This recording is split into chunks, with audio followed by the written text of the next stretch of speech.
Mara Kessler had one rule, and she never broke it. Never linger. Pick the pocket.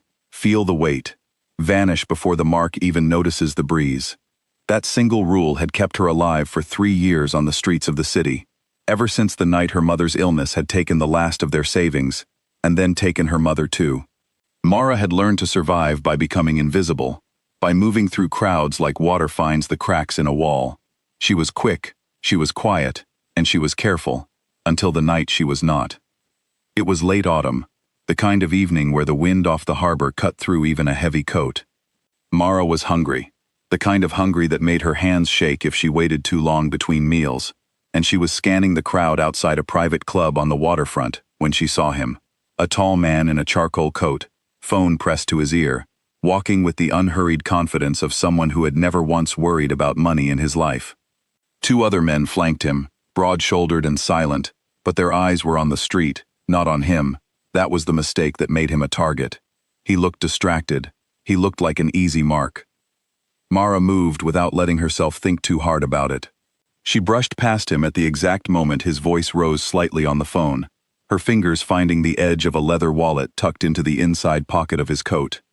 She lifted it in one smooth motion and kept walking, not fast enough to draw attention, not slow enough to linger. 3 years of practice had taught her that speed without panic was the difference between a clean job and a caught one. She did not get 3 blocks. A hand closed around her wrist. Not rough, not violent, but absolute, like a door swinging shut and locking on its own. She spun, ready to bolt, expecting one of the broad-shouldered men who had been walking beside him. Instead, it was the man himself, the one in the charcoal coat, standing there with an expression that was not anger. It was something closer to curiosity, and that unsettled her far more than rage would have. "Nobody has touched that wallet in 11 years, he said calmly, not without losing something for it. Mara's mind raced through every possible exit. The alley to her left was narrow enough that she could probably lose him if she moved fast. The crowded street to her right offered cover, but also the risk of knocking into someone and losing precious seconds. Something about his stillness, though, told her that running would be the wrong move, so instead, she did the only thing that felt safe. She held out the wallet and waited. He did not take it immediately. He flipped it open first, thumbed through the cash to check it was untouched, and then looked at her hands, still steady despite everything. "You did not even glance at the cards," he said. "Most people go for the cards first. You went straight for what mattered and left everything else. That is discipline, or instinct. Which is it?" "Instinct," Mara admitted, her voice quieter than she meant it to be. "I do not do this because I enjoy it." "No," he agreed, studying her with an intensity that made her want to look away and made her unable to. "You do it because you know how to read a room, and you know how to disappear from one, even faster. That is rarer than you think." He told her his name was Salvatore. No last name followed it, though the way the street around them seemed to hold its breath told her more than any surname could have.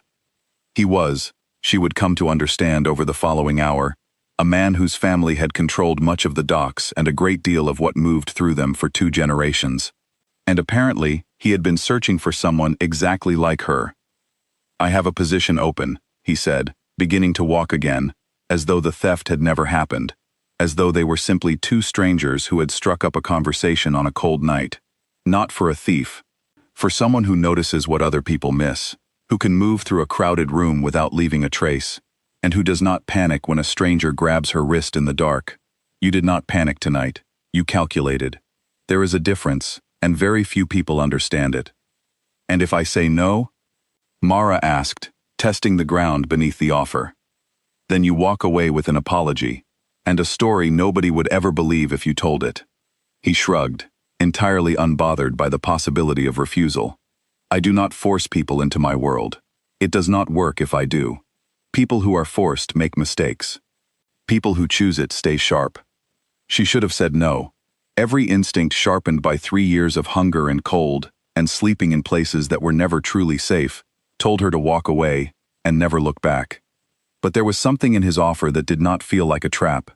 It felt like a door opening onto a life she had stopped allowing herself to imagine, one with walls that kept out the wind, food that did not depend on the mercy of a stranger's pocket, and a purpose beyond simply making it to tomorrow. "What would I be doing?" she asked, instead of refusing. Salvatore smiled, and for the first time since he had grabbed her wrist, the smile reached his eyes. "Exactly what you did to me tonight, except you would be doing it on my behalf, and I would make certain nobody ever closed a hand around your wrist again, unless they meant you well." They walked together toward a black car idling at the corner, its engine humming low and patient.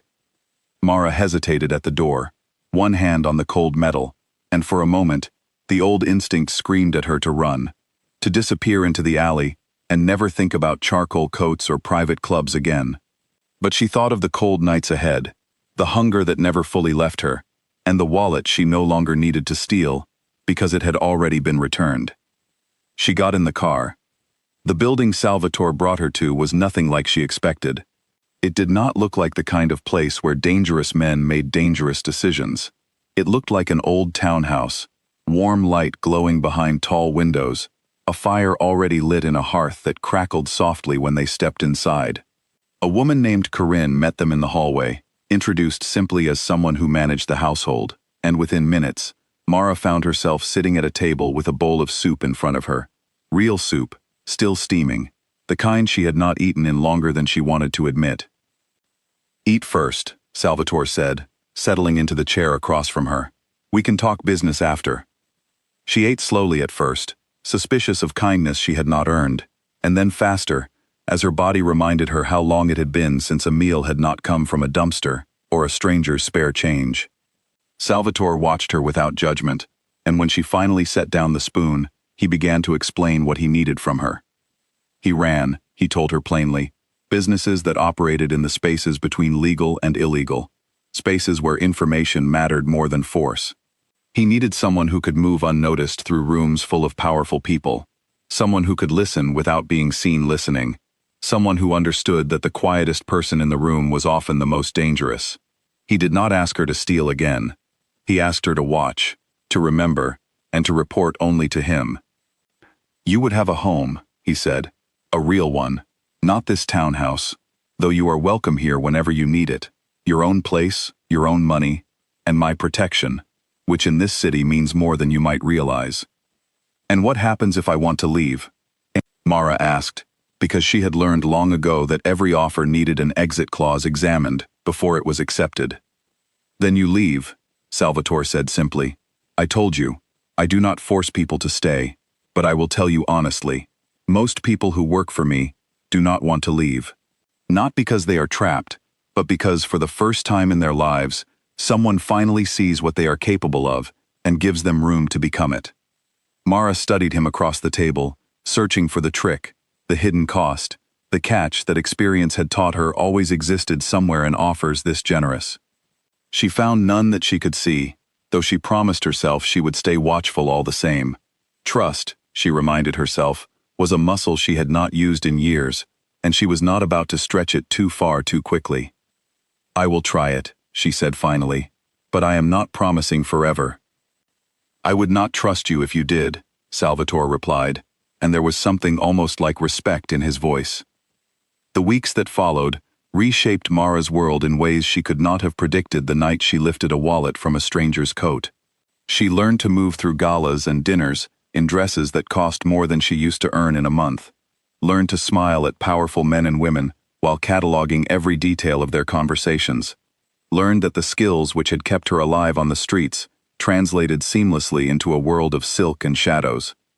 Salvatore was patient with her, correcting her missteps without cruelty, praising her successes without excess.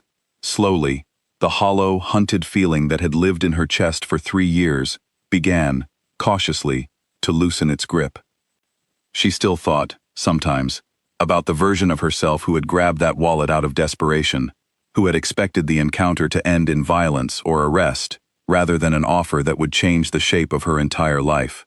She wondered what that version of herself would think of who she was becoming, and she found, more often than not, that the answer brought her a strange kind of peace.